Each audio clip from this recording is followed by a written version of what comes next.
जाएगा, तो वो कैसे होगा उसकी वजह भी आपके पास मौजूद होनी चाहिए, तब आप एक अच्छे लर्नर बन सकते हैं।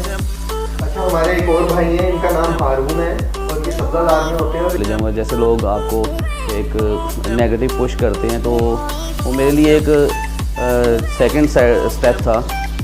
उस स्टेप पे जाने से पहले ही मैं इन लोगों से राब्ते में आ गया। सगीर भाई, अदनान भाई हो गए, और एक दो और भी है, सलमान भाई हैं। पाकिस्तान में इसकी कोई शेप ही नहीं है। माशाल्लाह बहुत अच्छा सीख रहे हैं। तो पहले तो जो कोई बताता था उन्होंने मुझे मशवरा दिया गोल्डन रख लो, फिर मैंने एक पेयर गोल्डन का लाया हूँ। जी अस्सलाम वालेकुम रहमतुल्लाहि व बरकातुहू। मेरी जो एवरी है ये सनाबिल फैंसी फिंच के नाम से है। तो अब इसके अंदर इसका जो मतलब है ना, माशाल्लाह बहुत अच्छा काम कर रहे हैं ये, लोग इनकी बहुत ज़्यादा तारीफ भी करते हैं। तो रिजवान भाई, आप क्या फीडबैक देना चाहेंगे इस मीटअप के बाद? अस्सलाम तमाम भाइयों को इस मीटअप से एक तो फीडबैक ये देना चाहूँगा कि इस मीटअप से काफ़ी चीज़ें जो हैं सीखने को मिली है। सबसे जो है एक चीज़ ये सीखने को मिली है कि जो हमारी फिश फार्मिंग है वो एक आर्ट है, और बहुत सी स्किल्स जो हमें इसे सीख। वैसे इसका ही नहीं पता, तो वो ज़ाहिर है हम सब मिल के कोशिश यही अपने अपने तौर पे। ऐसे शेख भी बाबा इकट्ठे हुए ने, मैं भी शेख गया, मैं भी शेख ने देना दे बड़े पर आज रहने वो भी शेख ने। बिस्मिल्लाहिर्रहमानिर्रहीम। अस्सलाम वालेकुम दोस्तों, सबसे पहले तो मैं आप सबका बहुत ज़्यादा मशकूर हूँ कि आप लोग मेरी बुलाने पर आते हैं, इकट्ठे होते हैं। मुझे बहुत खुशी होती है इस बात की। अल्लाह पाक आपको इसका जज़ाए खैर दे और हम लोगों को मज़ीद कामयाबी दे इस काम को बेहतर करने के लिए, इस हॉबी को बेहतर करने के लिए। सबसे पहले जो मैं आप लोगों से डिस्कशन करना चाहूँगा ना, वो हमें आई, मी और माई से बाहर आना होगा। जब तक हम आई, मी और माई से बाहर आकर इस हॉबी के ऊपर काम नहीं ना करेंगे एक यूनिटी के साथ, हम सबको वी बनना है। आई, मी और माई से बाहर निकलकर हम लोगों को वी बनना है। और हम लोगों का जो मेन स्लोगन या मेन मोटिव जो है ना, वो ये होना चाहिए। मैं इस बात को मज़ीद एक्सप्लेन करूँगा आप सल्लल्लाहु अलैहि वसल्लम की हदीस से। आप सल्लल्लाहु अलैहि वसल्लम ने फरमाया कि तुम में बेहतरीन शख्स वो है जो दूसरों के लिए बेहतर है। तो हमें बेहतरी का मामला करना है। आज हम लोगों का जो पाकिस्तान के अंदर अलमिया चल रहा है, वो ये चल रहा है कि हम आई, मी और माई के अंदर घुसे हुए हैं। जो चीज़ें आप सल्लल्लाहु अलैहि वसल्लम ने हमें 1400 साल पहले बताई, हम उसको छोड़ चुके हैं। हम दूसरे कामों में पड़े हुए हैं। इसको फॉलो कर रहा है गोरा। जो काम हमारे करने वाले थे वो गोरा फॉलो कर रहा है, दुनिया को लीड कर रहा है, दुनिया को बीट कर रहा है। तो क्या हम नहीं कर सकते? वो भी इंसान है, हम भी इंसान हैं। लेकिन क्या कि जो हमारे नबी सल्लल्लाहु अलैहि वसल्लम ने हमें बताया, हम उसको पीछे छोड़ दिया हमने। तो आप लोगों को बुलाने का मेरा मकसद यही होता है कि हम लोग अपने आप से स्टार्ट करें। सबसे पहले माशाल्लाह से सब एक से बढ़कर एक नाम बैठे हुए हैं यहाँ पर, सबको लोग जानते हैं, पूरा पाकिस्तान जानता है, लोग इज़्ज़त भी करते हैं। लेकिन क्या कि हमारे अंदर एक यूनिटी पैदा हो, हम एक प्लेटफॉर्म पर आ जाएं, एक मोटिव पे काम करें, और उसका रिज़ल्ट माशाल्लाह से आ रहा है। मैं आप लोगों के सबके फीडबैक भी लूँगा बाद में अपनी पूरी डिबेट के बाद। अच्छा, अब हमारी जो मेन डिस्कशन है, मेन जो मकसद है आज का हमारा बैठने का, मैं उसके कुछ पॉइंट्स आपको जो है ना शेयर करता हूँ, फिर फर्दर उनके ऊपर मैं डिटेल में डिस्कस करूँगा। जो पहला पॉइंट है वो पाकिस्तान में फिंच हॉबी कहाँ खड़ी है, और सेकंड पॉइंट जो है वो हम खुद कहाँ खड़े हैं। अब थर्ड पॉइंट जो है कि हमें क्या करना है, कैसे करना है। अच्छा, ये 3 पॉइंट्स मैंने निकाले हैं जो मुझे नज़र आता है कि यार हमें इसके ऊपर काम करने की ज़रूरत है।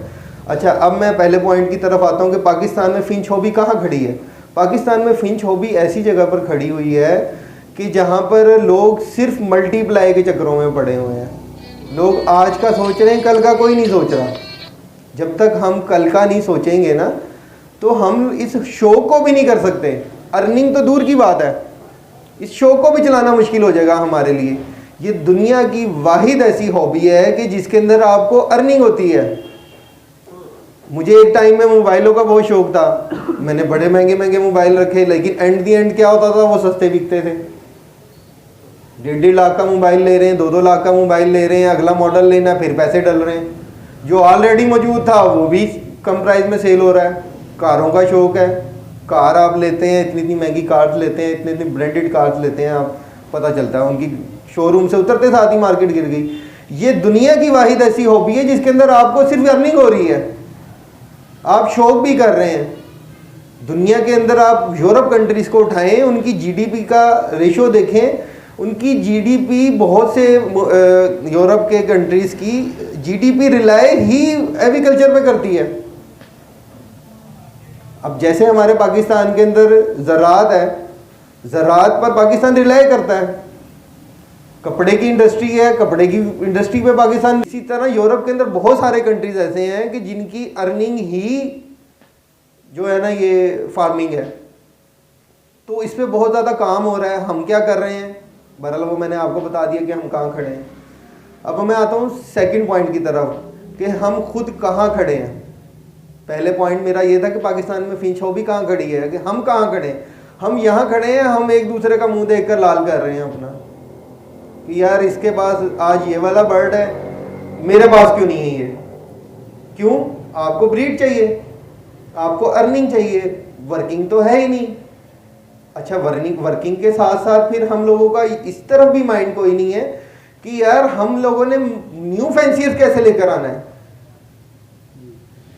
तो हम यहाँ खड़े हैं। बहरहाल इसके ऊपर भी मजीद आगे जाके मैं डिस्कस करूँगा। अच्छा, अब हम आते हैं कि हमें क्या करना है, कैसे करना है। थर्ड पॉइंट के ऊपर सबसे पहले तो मैं आप लोगों को फिंच फार्मिंग की डेफिनेशन बयान कर दूं। मेरे ख्याल से आपने शायद इससे पहले ये बात मेरे से नहीं सुनी होगी डेफिनेशन की। मैं आप लोगों को डेफिनेशन बयान कर दूं कि फिंच फार्मिंग बेसिकली ये कोई डिग्री नहीं है, ये कोई सर्टिफिकेशन नहीं है कि आप पीएचडी कर रहे हैं और आपको सर्टिफिकेशन मिल जाएगी, वहाँ से डिग्री मिल जाएगी। ये कोई बायोलॉजी नहीं है, ये कोई माशी तलूम नहीं है, ये दीनियात नहीं है, ये कोई फिजिक्स नहीं है। ये एक आर्ट है और ये आर्ट बहुत सारे स्किल्स के ऊपर मुश्तमिल है। दुनिया के अंदर 2022 के अंदर अगर सबसे ज्यादा किसी चीज की जरूरत है ना तो वो 5 लोगों की जरूरत है दुनिया को। सीए करने वाले की जरूरत नहीं है दुनिया को, दुनिया को बीएससी करने वाले की जरूरत नहीं है, बीकॉम करने वाले की जरूरत नहीं है, केमिकल इंजीनियर की जरूरत नहीं है। दुनिया को स्किल्स की जरूरत है। वो 5 उसमें से मैं आपको शेयर करता हूं। पहला जो है टेक्निकल स्किल्स चाहिए, पूरी दुनिया को चाहिए। ये 2000 की सबसे मोस्ट डिमांडिंग सिचुएशन हुई हुई है इस टाइम पूरे वर्ल्ड में। फिर प्रॉब्लम सॉल्व स्किल्स चाहिए, जो प्रॉब्लम को सॉल्व करें लोगों की। फिर थर्ड स्किल आ जाता है कंटिन्यू लर्निंग स्किल्स चाहिए। फोर्थ आ जाता है हमारा पीपल मैनेजमेंट। पीपल मैनेजमेंट की जरूरत है पूरी दुनिया को कि पीपल को मैनेज करें, आगे लेकर चलें।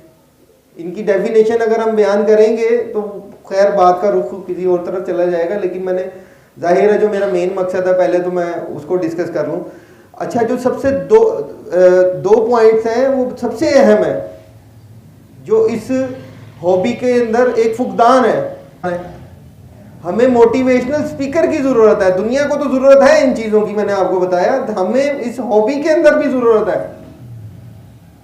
यहाँ पर पहली बात तो ये कि इसका फुकदान पाया जाता है। दूसरा ये कि अगर कोई कुछ करना भी चाहता है या कर भी रहा है तो लोग उसको सुनते नहीं है।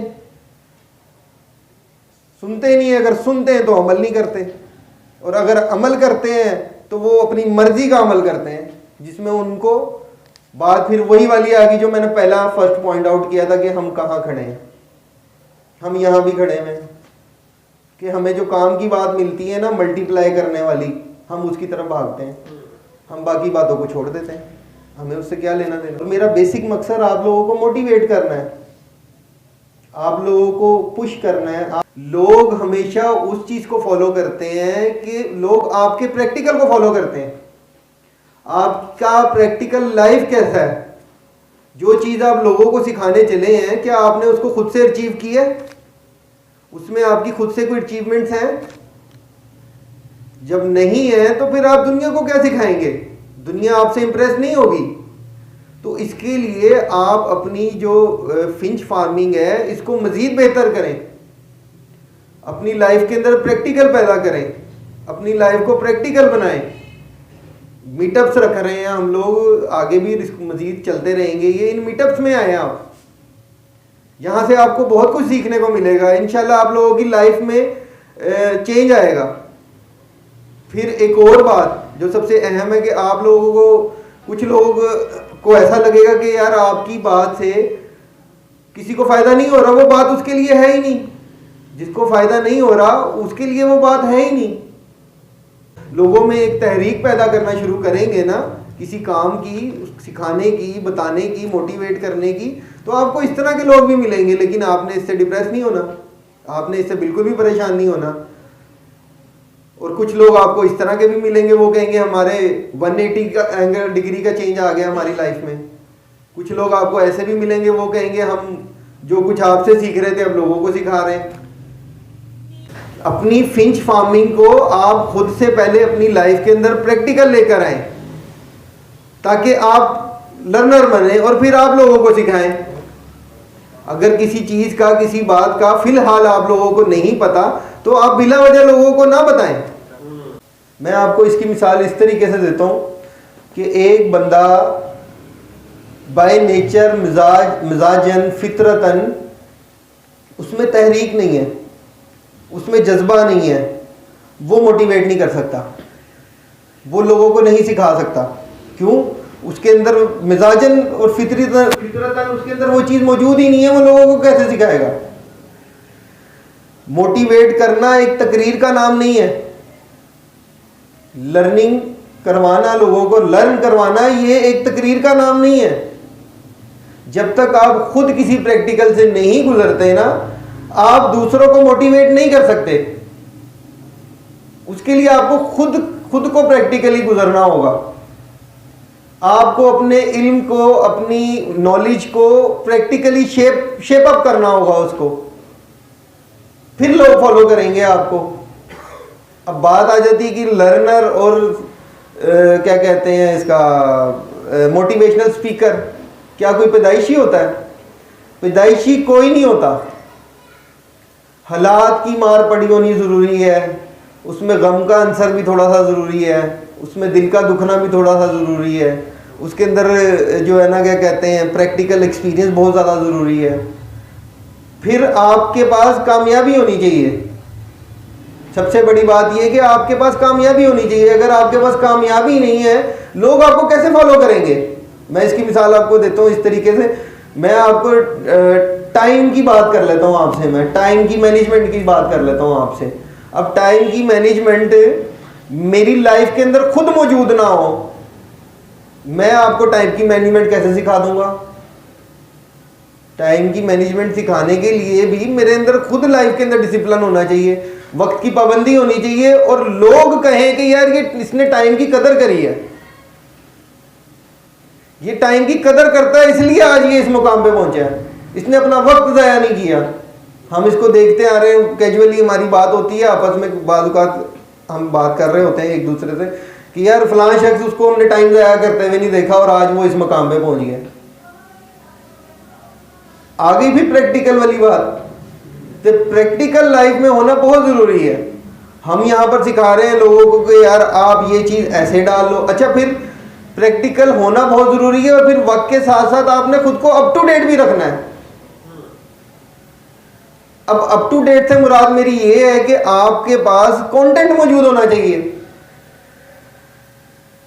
गौर-व-खोज होना चाहिए उस कंटेंट के ऊपर। अब वो कंटेंट आपके पास सीनियर से, जूनियर से, आपको उस्तादों से डिस्कस फर्दर चलनी चाहिए, आपकी गौर-व-खोज चलना चाहिए आपका।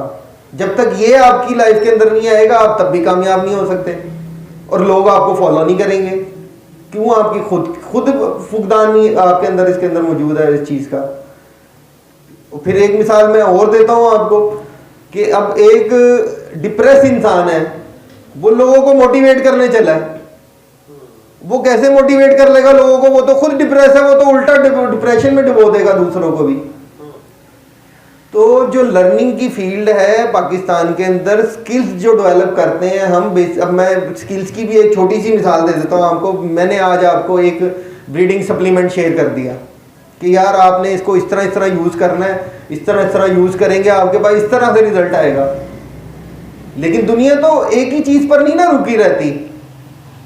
बेहतरीन लर्नर आप तब कहलाएंगे ना कि आप अपने आप को अप टू डेट कर रहे हैं। आज मैंने कोई चीज़ आपको सजेस्ट करी है, कोई सप्लीमेंट सजेस्ट की है, तो मार्केट में तो और इन एडवांस कोई ना कोई नई चीज़ आती रहती है, चाहे वो कोई देसी हो चाहे वो गलती हो, उससे भी मैंने अप टू डेट रहना है। अब इसमें हमारी फिंच हॉबी के अंदर जो सबसे बड़ा मसला आ रहा है या आता है वो इसकी डिसीज़ का है। आज डिसीज़ कुछ और है। मैंने आपको बता दिया कि यार आज ये बीट जो है ना इस तरह की कर रहा है बर्ड, आपने इसको ये मेडिसिन देनी है। अब वो मेडिसिन भी दे दी, बता दी मैंने आपको। कल को हो सकता है कि वो मेडिसिन इससे बेहतर आ जाए उस बीमारी के लिए, उससे भी मैंने अप टू डेट रहना है। मेरी अप टू डेट से मुराद ये है। और एक नहीं, हम बहुत सारे लर्नर पैदा करेंगे ताकि हम इस हॉबी को मज़ीद पॉलिश कर सकें, मज़ीद इसका दायराकार पाकिस्तान के अंदर, पूरे पाकिस्तान में फैलाएं। दुनिया के अंदर काम हो रहा है इसके ऊपर। हमें आपस में खुद को एक दूसरे को देखना है। मैं उम्मीद करता हूं कि मेरी आज की इस डिबेट के बाद आप लोग जाकर गौर खोज करेंगे, अपने अंदर का जो हीरो है उसको तलाश करेंगे, उसको बाहर निकालेंगे। मेरे ख्याल से इसमें बहुत टैलेंटेड लोग मौजूद हैं जिनके अंदर एक हीरो छुपा हुआ है। तो वो अगर उसको जाके आज सोचेंगे तो मेरे ख्याल से इस तरह की जब मीटअप्स चलते रहेंगे, इंशाल्लाह वो फर्दर चलते रहेंगे, तो इंशाल्लाह हम उसको पॉलिश करेंगे मिलकर, उसको निखारेंगे, उसको उभारेंगे, हम सामने लेकर आएंगे और हम बहुत सारे हीरोज पैदा करेंगे। अब बहुत सारे यंग स्टार्स हैं हमारे इस हॉबी के अंदर, इंशाल्लाह उनको भी हमने बुलाना है। आगे फर्दर हम इसको मज़ीद एक्सटेंड करेंगे। इस मीटअप्स को वर्कशॉप की शक्ल में लेकर जा रहे हैं हम इंशाल्लाह। शेख अदनानुल हक से भी हमारी इस पर फर्दर डिस्कस होती रहती है। मज़ीद इसको हमने कैसे करना, कब करना है, इंशाल्लाह जल्दी हम इसकी कॉल करेंगे लोगों को। आप लोगों के सामने थोड़ी सी फीचर की जो है ना अक्सबंदी करना चाहूँगा और इंशाल्लाह हम इसको इम्प्लीमेंट भी करेंगे सब मिलकर। उसमें से नेक्स्ट जो हमारा मीटअप है वो वर्कशॉप की शक्ल में होगा और हम उसके अंदर मैक्सिमम जो है ना फैंसियर्स जो आना चाहते हैं उनको हम लेकर भी आएंगे। फिर उसके बाद जो हमारा बड़ा सेमिनार होगा इस वर्कशॉप के बाद, वो सेमिनार इंशाल्लाह हम एक किसी होटल के अंदर रखेंगे और इंशाल्लाह उसमें हम पूरे पाकिस्तान से लोगों को दावत देंगे। भाई ने बड़ी अच्छी इसके मुतालिक डिस्कशन वगैरह की, हमें टोटल सारी चीज़ों को बड़ी अच्छी तरीके से बताया और समझाने की कोशिश ये कर भी रहे हैं और इंशाल्लाह हमें बहुत सारी चीज़ें समझने को भी मिल रही हैं। बहरहाल आज जो मीटअप हुआ इससे हम सबको बहुत ज़्यादा फ़ायदा हुआ है। बहरहाल मुझे तो बहुत सारी चीज़ें, बहुत नई चीज़ें सुनने को और सीखने को भी मिली। जैसा कि इन्होंने बताया कि ये जो फिंच की हॉबी है ये भी एक स्किल है ना, ये सिर्फ हॉबी नहीं है और यानी कि शौक़ की हद तक नहीं है, ये भी एक स्किल है। आप इसको आगे लेके चलें तो आपको ज़िंदगी में बहुत आसानी है इसके लिए पैदा हो सकती हैं। देखें ना, अगर आपको अर्निंग का ज़रिया अच्छा हो जाए, आपका शौक़ इसमें बेहतर हो जाए तो इसमें सबका बहुत अच्छा फ़ायदा है। तो जैसे कि ये बता रहे हैं सगीर भाई ने अभी बताया कि 2 ही बर्ड जो वर्ल्ड में फ़ेमस है ना, एक तो लव बर्ड है।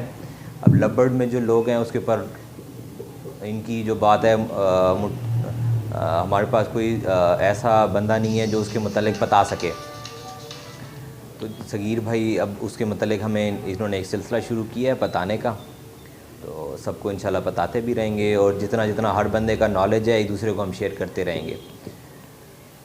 अच्छा अदनान, मैं एक सवाल और आपसे करना चाहूँगा कि हमारी जो फ्यूचर की आगे प्लान्स हैं उनमें से कुछ प्लान मैं शेयर करता हूँ, कुछ अदनान भाई के माइंड में है वो भी शेयर करेंगे हम लोगों से, ताकि हमारे जो शहर से बाहर के लोग हैं वो बहुत ज़्यादा फोर्स कर रहे हैं हमें कि यार हम इन मीटअप्स के अंदर आना चाहते हैं और आप अपने मीटअप्स को जो है ना वो वर्कशॉप में तब्दील करें और हम आएंगे और ये और वो। तो अदनान भी फर्दर आप बताएंगे आगे हम लोगों को मज़ीद क्या करना है और कैसे करना है। पहले तो है कि देखें हमारी जो हॉबी है ना फिंच के रिलेटेड लोगों की, तो इसमें जो मेन बंदा ऐसा कोई नहीं है जो हमें बता सके। आपने पहले बड़ा अच्छा ये कदम किया कि आपने सबको एक प्लेटफार्म पे इकट्ठा कर रहे हैं। इंशाल्लाह अभी पिछली दफ़ा कुछ भाई थे, अभी इस दफ़ा कुछ और भाई आए, इंशाल्लाह ताला अगली दफ़ा में भी आते रहेंगे।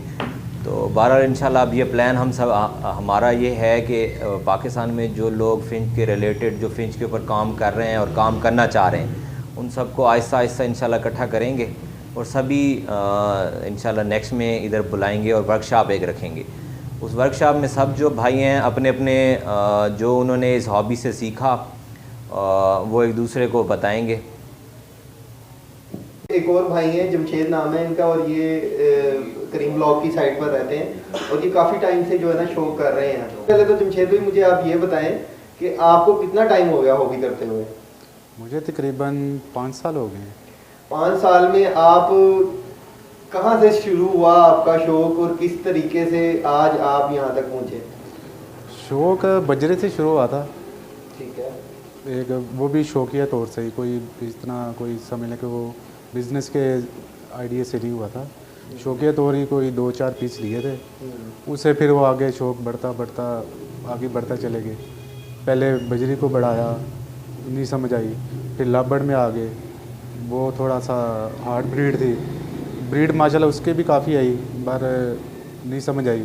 उसके बाद शौकिया तौर पे गोल्डन के 2 पेड़ लिए कलर वाइज, बहुत अच्छे लगे, तो आहिस्ता आहिस्ता फिर सब ख़त्म करके बर्ड्स माशाल्लाह वो भी अच्छे थे, शौक़ वो भी अच्छा है, कोई बुरा नहीं है।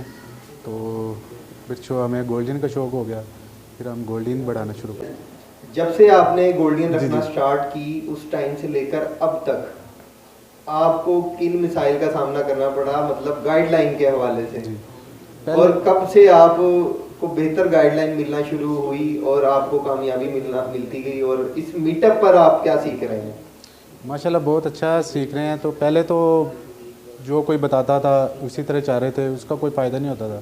किसी से पूछ लो कोई कुछ बताता है, किसी से पूछ लो कोई कुछ बताता है, मतलब कि वो नुकसान ही हो रहा था। कोई इतना कोई ब्रीड आती है एक्सपायर हो जानी, कोई इतना अच्छा नहीं कोई रिस्पॉन्स आ रहा था। माशाल्लाह आपसे जब मुलाकात हुई, आपने गाइडलाइन अच्छी दी, जब आपने बताना शुरू किया, आपकी बातों पे अमल किया, तो माशाल्लाह काफ़ी फ़ायदा हुआ। बर्ड्स भी अच्छे बन गए और ब्रीड भी सही सरवाइव करना शुरू होगी।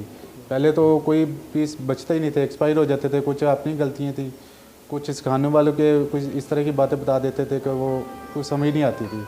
तो माशाल्लाह जब से आपकी लाइन पे लगे हैं तो बहुत अच्छे बर्ड से बनना शुरू हो गए। चले, आपका बहुत बहुत शुक्रिया जमशेद थैंक यू।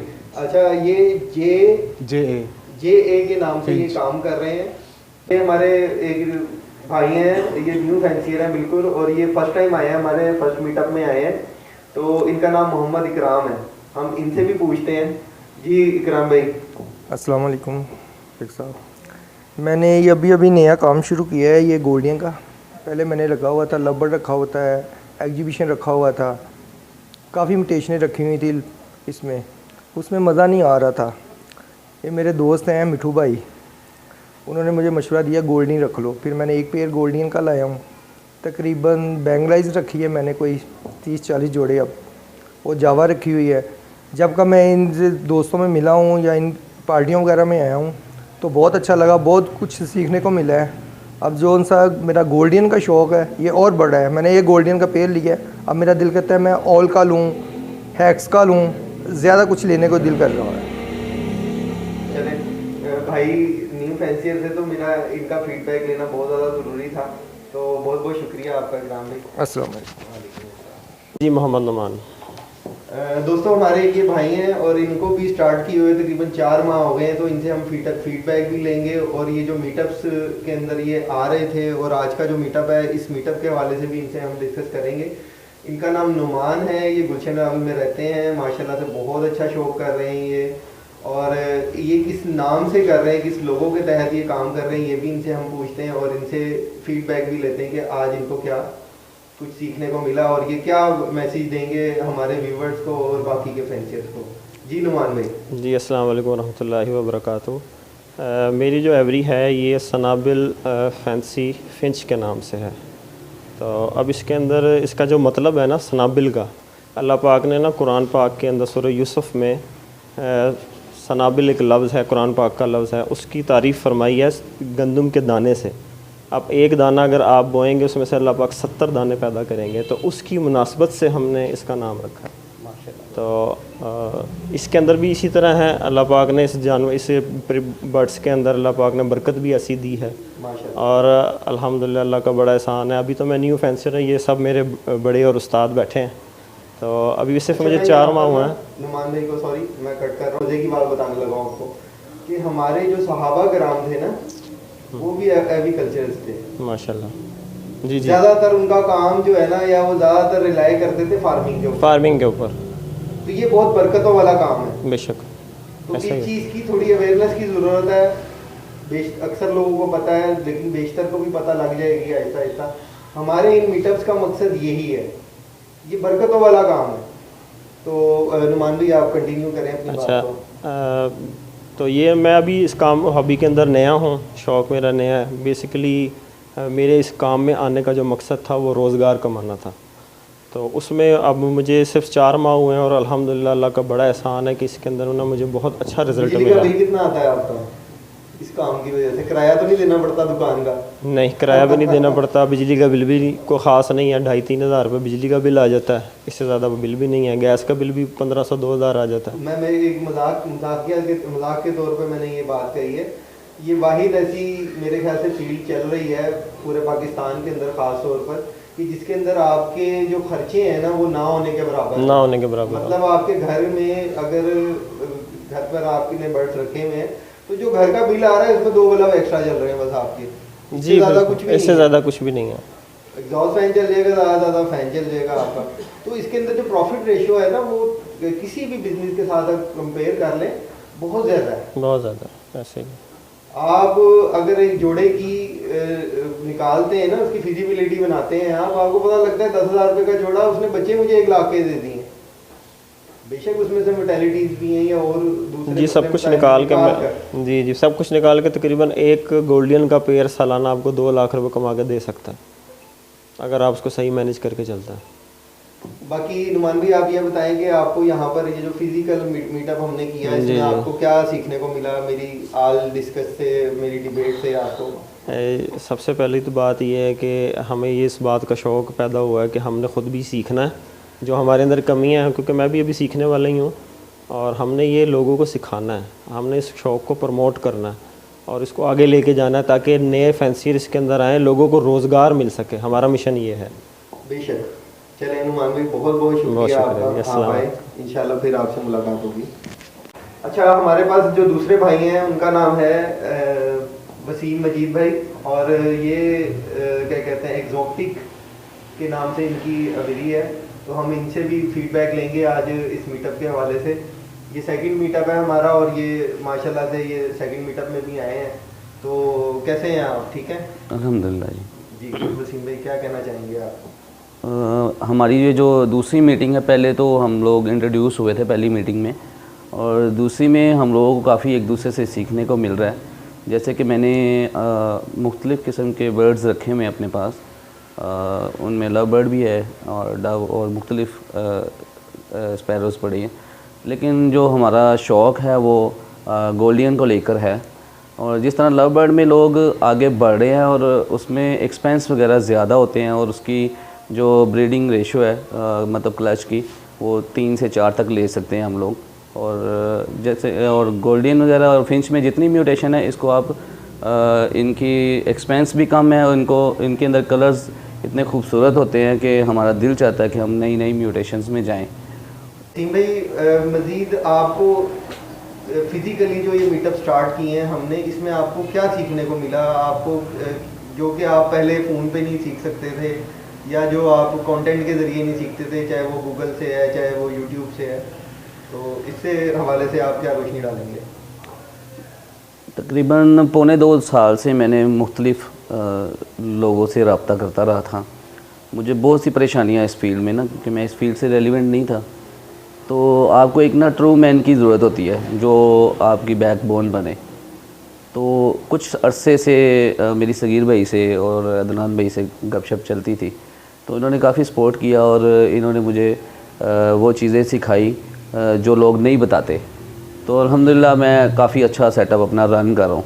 बल्कि ऐसे क्राइसिस भी आए जिससे मैं डिसअपॉइंट हो गया और डिसहार्ट हो गया कि मैं फिंच को छोड़ दूँगा ना, तो लव बर्ड में इन्वेस्ट कर दूंगा या और भी किसी बिग बर्ड में चले जाऊंगा। जैसे लोग आपको एक नेगेटिव पुश करते हैं तो वो मेरे लिए एक सेकंड स्टेप था।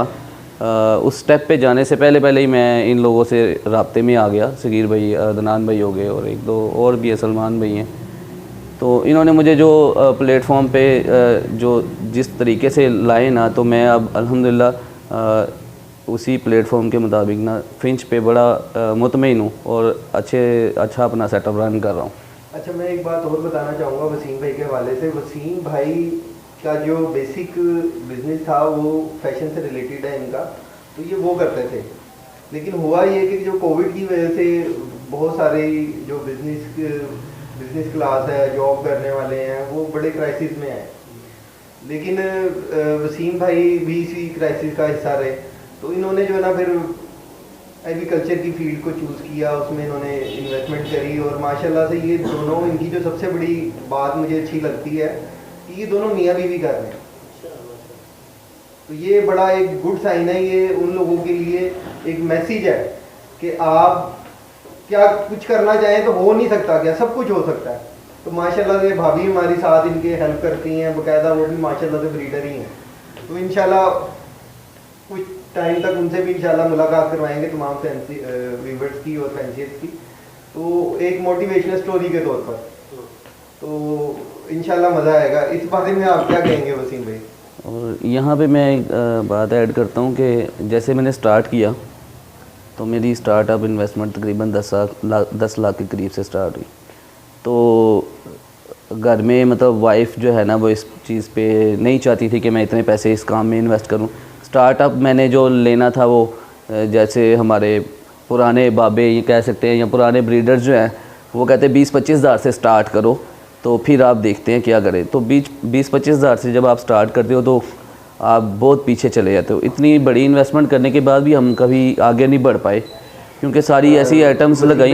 माजूर के साथ मैं आपकी बात यहाँ काट रहा हूँ। असल में आप 10-20 हज़ार से भी इस काम को स्टार्ट कर सकते हैं, इसमें कोई हर्ज नहीं है।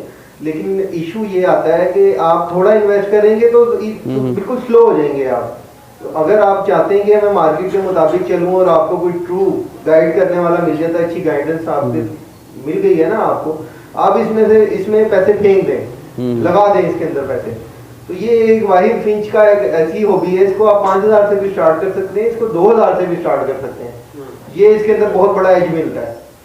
तो इन्होंने 10 लाख से स्टार्ट किया। एक्चुअली मैंने सगीर भाई मैंने एक आइटम पे नहीं ना मेरा स्टार्टअप हुआ ना, मुझे मुख्तलिफ़ किस्म की आइटम्स लगवा दी गई। फिर स्टार्टअप में वाइफ नहीं मतलब इसको एक्सेप्ट करी थी, लेकिन कुछ अरसे के बाद उनको पता लगा कि ये काम ठीक है, तो फिर उनकी सपोर्ट मुझे पूरी मिली। वैसे भी वो सपोर्ट करती हैं, लेकिन वो इस हवाले से कि ठीक है आप करो, कोई इशू नहीं है, जब करना है तो फिर करना है। तो अल्हम्दुलिल्लाह वो काफ़ी कामों में मुझे सपोर्ट करती हैं, हमारा अच्छा सिलसिला चल रहा है। चले वसीम भाई बहुत अच्छा। हमारे एक और भाई हैं, इनका नाम हारून है और ये सब्ज़ादार में होते हैं। और इनकी मैं एक सबसे बड़ी मज़े की बात बताऊँ आपको, लोग मल्टीपल खेलते हैं, डिफरेंट टाइप्स की जो है ना फिंचीज रखते हैं, डिफरेंट टाइप्स के जो है ना उनकी कोशिश होती है मैं ये भी रख लूँ, वो भी रख लूँ, ऐसे कर लूँ, वैसे कर लूँ। ये सिर्फ ऑल फिंच पे काम कर रहे हैं। जो मज़े की बात ये है कि ये इन्होंने उसका साइज़ भी अच्छा किया है, उसकी शेप अच्छी करी है। ये बड़ी मज़ेदार चीज़ लगी मुझे इनके शेड में जाकर ना। तो आए इनसे आज के मीटअप के हवाले से भी फीडबैक लेते हैं इनसे, और इनकी फर्दर जो वर्किंग चलती आ रही है उसके बारे में भी डिस्कस करते हैं। और सबसे मज़े की बात मुझे जो इनके अंदर लगी, जो इनका लोगो है और ये जिस नाम से ये काम कर रहे हैं ना, वो लोगो अल्लाह दिता के नाम से मुझे बड़ा पसंद आया। मैं बहुत इंस्पायर हुआ इससे। तो इसको अल्लाह दिता मतलब अल्लाह का दिया हुआ, तो मुझे बहुत पसंद आया। मैं बहुत रेली में जो मेरा लोगो है हुरैंदा गोल्डन में उससे भी ज़्यादा इम्प्रेस हुआ इससे। तो बहरहाल हम इनसे पूछते हैं जी क्या फीडबैक देंगे आप? जी सगीर भाई, मुझे माशाल्लाह बड़ा अच्छा लगा आपके पास आके। कुछ चीज़ें थी कि मुझे जो पता नहीं थी, फर्स्ट ऑफ ऑल ना गोल्डन के बारे में, आउल के बारे में, साइज़ के बारे में, तो काफ़ी डिस्कशन की मैंने आप लोगों के साथ। सब ने बड़ा अच्छा मुझे गाइड किया, क्योंकि पहले मैं वर्किंग कर रहा था मतलब सिर्फ आउल के ऊपर, ठीक है ना। तो फिर आपने मुझे कहा कि यार प्रॉपर अगर तुम्हें काम करना तो प्रॉपर तरीके से करो। फिर मैं गोल्डन की तरफ भी आना स्टार्ट हो गया। अब मैंने माशाल्लाह आपसे काफ़ी कुछ सीखा। अब जो ये जैसे हमारे पास ये स्ट्रक्चर पड़ा है, इसके ऊपर सब कुछ लिखा हुआ है।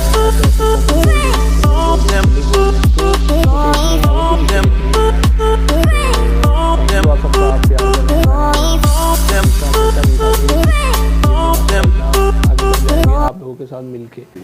अच्छा, हमारे एक और भाई हैं, इनका नाम रिजवान है और ये लाहौर सदर में रहते हैं और ये RZ अवीरी के नाम से काम कर रहे हैं और माशाल्लाह बहुत अच्छा काम कर रहे हैं। ये लोग इनकी बहुत ज़्यादा तारीफ़ भी करते हैं। तो रिजवान भाई, आप क्या फ़ीडबैक देना चाहेंगे इस मीटअप के बाद? अस्सलाम वालेकुम तमाम भाइयों को। इस मीटअप से एक तो फीडबैक ये देना चाहूँगा कि इस मीटअप से काफ़ी चीज़ें जो हैं सीखने को मिली है। सबसे जो है एक चीज़ ये सीखने को मिली है कि जो हमारी फ़िश फार्मिंग है वो एक आर्ट है और बहुत सी स्किल्स जो है हमें इसे सीखने को मिलती है। उसके अलावा जो फिंच फार्मिंग को रखने का तरीका, फिंचेस को किस तरह रखना है, उनको किस तरह ब्रीड वगैरह करवाना है, उस मीटअप के थ्रू हम लोगों को भी पता चल रहा है, प्रॉपर गाइडलाइन के थ्रू। अब जैसे कोई नया फेंसियर हमारे पास आता है, अब मुझे एक चीज़ के इल्म नहीं है तो मैं इसको किस तरह गाइड करूँगा। अब एक मीटअप हो रहे हैं यार, कोई भी हमारे से जो सीनियर हमारे फिश फार्मिंग में हैं कर रहे हैं, तो वो हमें एक चीज़ सिखा रहे हैं, तो हमारा तो यही बनता है कि हम आगे उसको जो है नॉलेज जो है सबको दें।